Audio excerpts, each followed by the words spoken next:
This is about those days when Buddha was spending his time in the forest. By this time, Buddha's fame had spread far and wide and people from faraway places came forward with their concerns. They used to come to Buddha for the solution of their problems.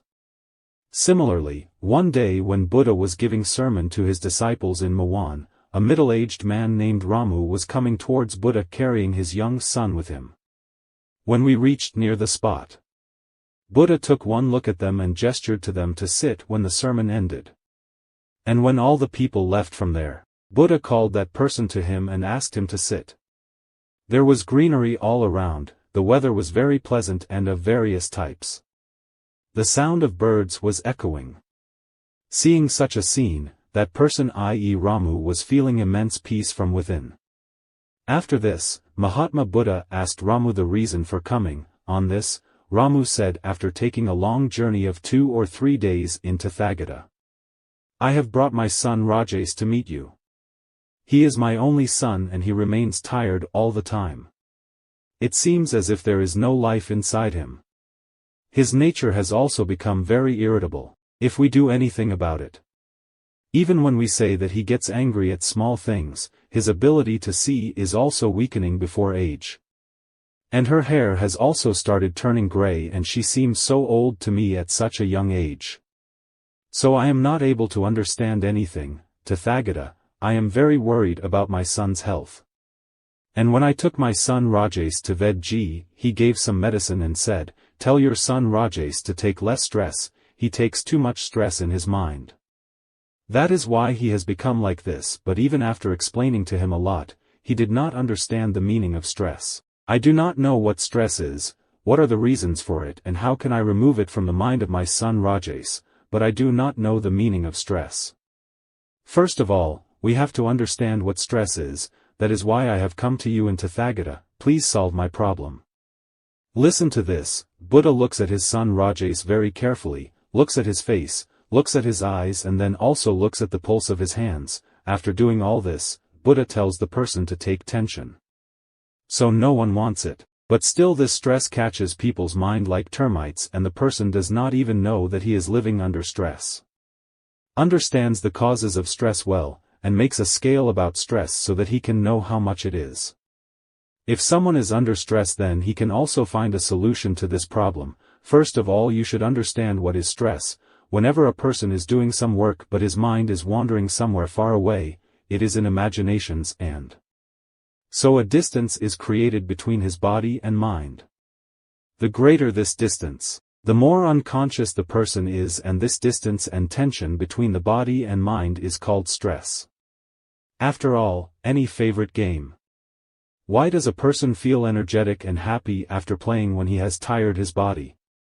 The thing to be understood is that while playing, the mind and body are completely focused together on the game, due to which distance does not arise between the body and mind and no tension arises, and if there was any tension in the mind, then that too. But it goes away. On the contrary, when we do something that we do not like, our body is doing that work but our mind is wandering far away in imaginations. Due to which a distance was created between body and mind and hence stress was born. A person should do only one thing at a time, with all his body and mind. Energy should be used only on one task so that it does not create tension within the person. After Buddha said that there are 8 to 10 main reasons for the occurrence of stress and the one who understands these reasons can remain stress-free throughout his life. This is the first reason among the main reasons. Being very ambitious is a good thing, but have you ever noticed that a person's goals are never fulfilled? When one of his goals is not fulfilled, he starts running towards another. If the second is fulfilled then he moves towards the third side. And in this way he keeps going round and round throughout his life to achieve his goals. That is why the person who has made big goals is very ambitious. He is never able to live in the present, his mind is always busy in making plans for the future, his body lives in the present but his mind remains in the future, due to which a distance is created between mind and body and one starts living a stressful life. Hearing this from the mouth of Buddha, the king said, "Buddha, then it means that we should not make goals because making goals is also ambition, on this Buddha said to make goals in life. There is nothing wrong, but the problem arises when he focuses his entire attention on the results obtained from the goal. Giving and worrying about its consequences, the person has to live in the present. You should set a goal and work hard to achieve that goal, but at the same time you should also be aware that you are living in the present. And the present is the truth, Buddha said. He further said that the second biggest cause of stress is jealousy, and when a person is filled with jealousy and envy, his mind starts rotting from within. Jealousy is an internal wound. Internal wound means the wound of the mind and the wound of the person's body. But the wound of the mind can never heal. That is why a person should never be jealous of others' happiness and progress, because jealousy is the cause of stress. After this, Buddha explained the third reason of stress and said that not doing good work can lead to this. Also, tension arises in the mind that we do not like to do the work in which we do not have any interest. Our mind will not be able to concentrate on that work, our body just sits there. But our mind will take flight of imagination, which will create distance between body and mind. This happens and the person becomes stressed. That is why a human being should always work according to his interest. If the person has found out what work he should do, he likes the same work of his life. When a person sets a goal, then that work becomes not work for him but a game. Then, Buddha said, there is a fourth reason for stress. Buddha pointed towards that person Ramu and said, being a father, you will have many expectations from your son Rajesh that your son will be better than someone else. Become a very successful person, make your name famous, live life the way you want, listen to everything you say, but till date, have all the expectations of anyone ever been fulfilled? Whenever a person starts having expectations from someone else, he unknowingly, I start creating tension for myself.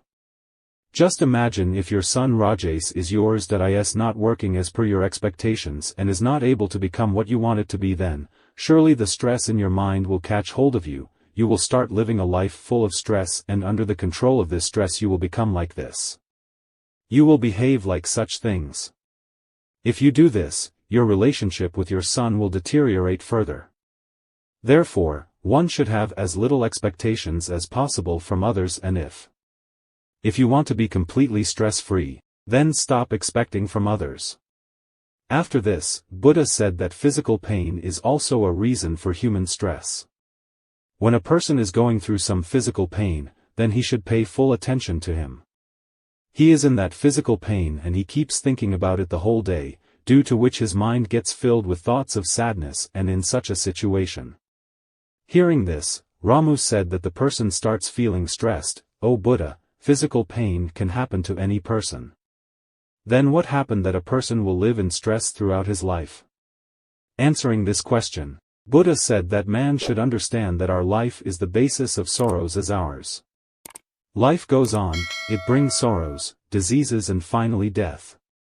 Diseases are an integral part of human life. No one can escape from them. In some people's life it comes before time and in some it comes later, when the human mind will understand this very well. Then he thought about his illness. Thinking will not take much stress because it is an integral part of our life, and for this, one has to practice physically also. One should keep exercising in his life and should also give space to a healthy lifestyle so that his body can remain healthy for a long time and function properly. The next cause of stress is time to understand your plans. Some people do not even have any idea in their mind that they start working on it without thinking, and when they get failure in that work then they get filled with stress because they did not start that work. No one had gathered complete information about him before doing so. Before starting any work, one should think carefully about its good and bad consequences. One should also think about this: if this plan is not successful, then what will I do after this? Therefore, a person should give full time to understand his plans properly so that later that plan does not create stress. The seventh biggest cause of stress is procrastination. Procrastination, postponing today's work for tomorrow. You people have heard this. You must have heard the saying that laziness. It is the biggest enemy of human body, and because of human laziness, today's work becomes tomorrow's work. A person who postpones work till tomorrow and never gets his work completed on time, and even if it gets completed somehow, he is not that good. Gets as good as he could and then. This creates tension in the person, but postponing the work or completing the work on time is a habit. That is why the person, despite not wanting to, repeatedly becomes a victim of this habit and keeps postponing the work. Then when the work deadline approaches, so he tries to complete the work by being filled with stress. That is why, to remain stress-free, a person will have to give up the habit of postponing work, and this is possible only when one should decide to finish the work before time. The last and most important reason for stress is thinking too much. Constant thinking is also a disease. And it is most common in a person who only fantasizes, who keeps thinking about past events and future things unnecessarily. Keeps guessing. That is why a person should curb the habit of overthinking. For this, one should keep oneself busy in work as much as possible and should make practicing meditation every day a part of one's life. All this from the mouth of Buddha.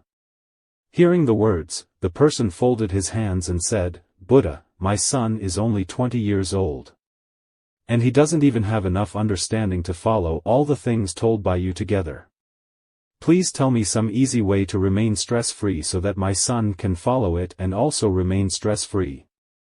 Hearing the prayer of that person, Buddha thought about it and replied, "If you listen to so many things, there is a very easy method for this. Once you can't follow it, I have a handy. Concentrate on doing whatever task you are doing. Do only that task at that time, give your complete attention only to it, and, if your mind wanders here and there, return to it as soon as you remember. Same. Put it to work. This is the easiest and best way to remain stress-free. When you eat, eat only food at that time. Enjoy the full taste, experience it. Whenever you walk, focus your attention only on walking. This will keep both your mind and your body focused at one place. There will be no distance between the two, which is the main cause of stress. As far as possible. If possible, try to do only one thing at a time, and that too with full attention." Friends, I hope you have learned a lot from this story. Namo Buddhi.